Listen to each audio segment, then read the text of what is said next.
Hello बच्चों, आप सभी कैसे हैं। आशा करता हूं कि आप सभी स्वस्थ होंगे। बच्चों, आज इस वीडियो में हम लेकर आए हैं कि मध्य प्रदेश में विद्युत विभाग में बम्पर वैकेंसीज निकाली गई हैं, जिसकी सारी डिटेल्स आज इस वीडियो में हम देखेंगे। अगर अभी तक आपने चैनल को सब्सक्राइब नहीं किया, सब्सक्राइब करें और वीडियो को ज़्यादा से ज़्यादा शेयर करें, ताकि ये वीडियो उन सभी बच्चों के पास पहुंचे जो मध्य प्रदेश में विद्युत विभाग में जॉब करना चाहते हैं। तो यहाँ पर सबसे पहले हम बात करते हैं कि ये जो वैकेंसी निकाली गई है सभी स्टेट्स के लिए, यानी कि ऑल इंडिया भर्ती है। तो प्रारंभिक तिथि की अगर बात करते हैं तो इसका 24/12/2024 से एप्लीकेशन शुरू हो चुके हैं। अगर अंतिम तिथि की बात करें तो 23/1/2025 यानी कि 23 जनवरी 2025 तक आप इसका ऑनलाइन एप्लीकेशन भर सकते हैं। आवेदन शुल्क की बात करें तो 23/1/2025 तक आपको जमा कराना है। कितना जमा कराना है वो आप देख सकते हैं। अगर आप जनरल कैटेगरी यानी कि अनरिजर्व, जिन्हें हम सामान्य कैटेगरी कहते हैं, उसके अंतर्गत आते हैं, या फिर मध्य प्रदेश के अलावा आप किसी अन्य स्टेट में रहते हैं, तो आपको आवेदन शुल्क में यहाँ पर 1200 रुपये देने होंगे। अगर आप मध्य प्रदेश में EWS इकोनॉमिकली वीक सेक्शन या फिर अदर बैकवर्ड कास्ट में आते हैं, जिन्हें हम अन्य पिछड़ा वर्ग कहते हैं, या शेड्यूल कास्ट में आते हैं, या शेड्यूल ट्राइब्स यानी कि जनजातियों के अंतर्गत आते हैं, या फिर आप फिजिकल हैंडीकैप से, तो इन सभी को यहाँ पर छूट दी गई है 600 रुपये की। तो आपको एप्लीकेशन का जो चार्ज है वो 600 रुपये देना होगा। इसके बाद बात करते हैं कि जो एप्लीकेशन का चार्ज है वो आप कैसे जमा करा सकते हैं। तो इसके लिए आप डेबिट कार्ड अगर यूज करते हैं तो डेबिट कार्ड के थ्रू आप इसका ऑनलाइन एप्लीकेशन चार्ज जमा करा सकते हैं, या फिर आप क्रेडिट कार्ड से ऑनलाइन करा सकते हैं। अगर आप नेट बैंकिंग यूज करते हैं तो नेट बैंकिंग से भी इसका ऑनलाइन एप्लीकेशन का जो फी है वो जमा करा सकते हैं। नहीं तो फिर आप ई चालान बनवाएंगे और ई चालान इसका जमा कराएंगे तो उससे भी आपका एप्लीकेशन फी जमा हो जाएगा। आयु की अगर बात करते हैं तो 1/1/2024 यानी कि 1 जनवरी 2024 को आपकी जो आयु है 18 वर्ष से 40 वर्ष तक होनी चाहिए, यानी कि कम से कम 18 वर्ष और ज्यादा से ज्यादा 40 वर्ष होनी चाहिए। लेकिन अगर आप रिजर्व कैटेगरी में आते हैं तो आपको आयु में छूट दी जाएगी। तो वो MPP के VVCL नियम के अनुसार जो भी नोटिफिकेशन में आप आयु में छूट दी गई है वो छूट आपको यहाँ पर दी जाएगी। इसके बाद हम बात करते हैं कुल पदों की संख्या। तो जो कुल पदों की संख्या है यहाँ पर 2573 पद दिए गए हैं, जिसमें अलग अलग वैकेंसीज को हम यहाँ पर डिटेल में बताएंगे।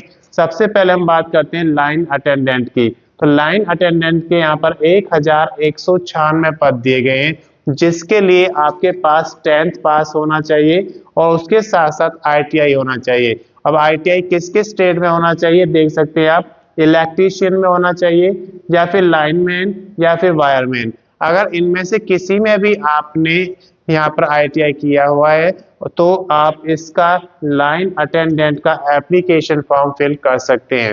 इसके बाद बात करते हैं हम ऑफिस असिस्टेंट की, जिसके 818 पद हैं। उसके लिए 10th+2 यानी कि 12th पास होना चाहिए और CPCT का एग्जाम पास होना चाहिए। 12th आप किसी भी रिकॉग्नाइज बोर्ड से पास हैं तो आप इसके लिए एलिजिबल हो जाएंगे।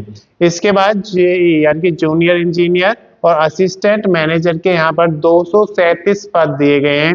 इनमें आपको क्या करना चाहिए, इंजीनियरिंग आपके पास होनी चाहिए, डिग्री या डिप्लोमा। अगर आपने इंजीनियरिंग में डिग्री किया हुआ है या फिर इंजीनियरिंग में डिप्लोमा किया हुआ है तो आप इसके लिए एलिजिबल हैं, जूनियर इंजीनियर यानी कि JEE और असिस्टेंट मैनेजर AM के लिए। सिविल ऑपरेटर की अगर बात करते हैं तो यहाँ पर 38 पद दिए गए हैं सिविल ऑपरेटर के, जिसके लिए ITI होना चाहिए मैसून ट्रेड के साथ। अगर आपने मैसून ट्रेड में ITI किया हुआ है तो आप इसका एप्लीकेशन भर सकते हैं। इसके बाद बात करते हैं प्लांट असिस्टेंट की, जिसके 46 पद यहाँ पे दिए गए हैं। प्लांट असिस्टेंट के लिए 10वीं पास होना जरूरी है किसी भी रिकॉग्नाइज्ड बोर्ड से, और उसके साथ साथ आपका उसी ट्रेड में ITI भी होना चाहिए, तो आप इसके लिए एलिजिबल हैं।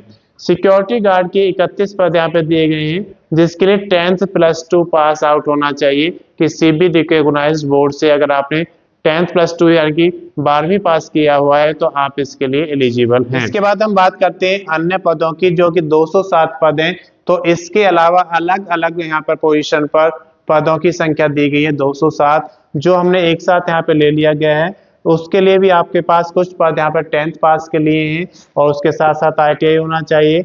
उसमें 12th पास मांगा गया है और कुछ में डिग्री या डिप्लोमा आपके पास है तो उसके अकॉर्डिंग आप उसे फिल कर सकते हैं। इसके बाद हम डॉक्यूमेंट्स की बात करते हैं। तो जब भी आप कोई एप्लीकेशन फॉर्म जमा करते हैं, ऑनलाइन एप्लीकेशन भरते हैं, तो उसमें आपको कुछ डिटेल्स देना होता है, उसके साथ साथ डॉक्यूमेंट्स को अपलोड करना होता है। जैसे आपके एलिजिबिलिटी के डॉक्यूमेंट्स, आप रिजर्व कैटेगरी में आते हैं तो उसके डॉक्यूमेंट्स आपके पास होने चाहिए स्कैन कॉपी में, क्योंकि वो आपको अपलोड करने होते हैं।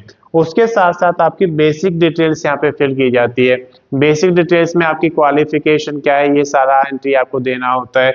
आपके डेट ऑफ बर्थ का, आपके फादर्स नेम, आपका परमानेंट एड्रेस क्या है, आप किस स्टेट में रहते हैं, तो ये सारी बेसिक डिटेल्स हैं ये आपको फिल करनी होती हैं। उसके बाद आप डॉक्यूमेंट्स अपलोड करते हैं। जब डॉक्यूमेंट्स अपलोड हो जाते हैं तो आपको फोटो और सिग्नेचर भी अपलोड करने होते हैं।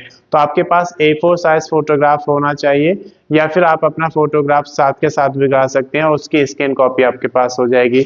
इसके साथ साथ सिग्नेचर, आप एक एक पेपर पर सिग्नेचर करेंगे और उसका भी आपको स्कैन कॉपी रखना है। तो ये सारे डॉक्यूमेंट्स आपके अपलोड हो जाएंगे। जब ये अपलोड हो जाएंगे उसके बाद आपको उसका प्रीव्यू चेक करना है। प्रीव्यू चेक करने से आपको बेनिफिट मिलता है कि अगर आपने कोई गलती की है तो आप उसे सुधार सकते हैं, क्योंकि बाद में आपको उसमें कोई भी संशोधन करने का मौका नहीं दिया जाता है। अगर आपको लगता है प्रीव्यू देख के कि सब कुछ ठीक है तो आप उसका फाइनल सबमिशन कर देंगे, और जब फाइनल सबमिशन हो जाएगा तो आपको उसका प्रिंट आउट लेना बहुत अनिवार्य है, क्योंकि प्रिंट आउट लेने से आपको ये मालूम रहेगा कि आपने क्या क्या डॉक्यूमेंट्स यहाँ पर फिल किए हैं। उसके अकॉर्डिंग जैसे जैसे आप भर्ती में आगे बढ़ेंगे तो सारे डॉक्यूमेंट्स आपके पास अवेलेबल होने चाहिए। अगर इसकी अधिक जानकारी आपको चाहिए तो आप इसकी अधिक जानकारी के लिए MPP के VVCL का नोटिफिकेशन पढ़ेंगे, जिससे आपको इसकी संपूर्ण जानकारी मिल जाएगी। मैं समझता हूं कि ये जानकारी आपके लिए पर्याप्त है। अगर अभी तक आपने चैनल को सब्सक्राइब नहीं किया, सब्सक्राइब करें और वीडियो को ज़्यादा से ज़्यादा शेयर करें, ताकि ये उन सभी बच्चों के पास पहुंचे जो मध्य प्रदेश में विद्युत विभाग में जॉब करना चाहते हैं। धन्यवाद।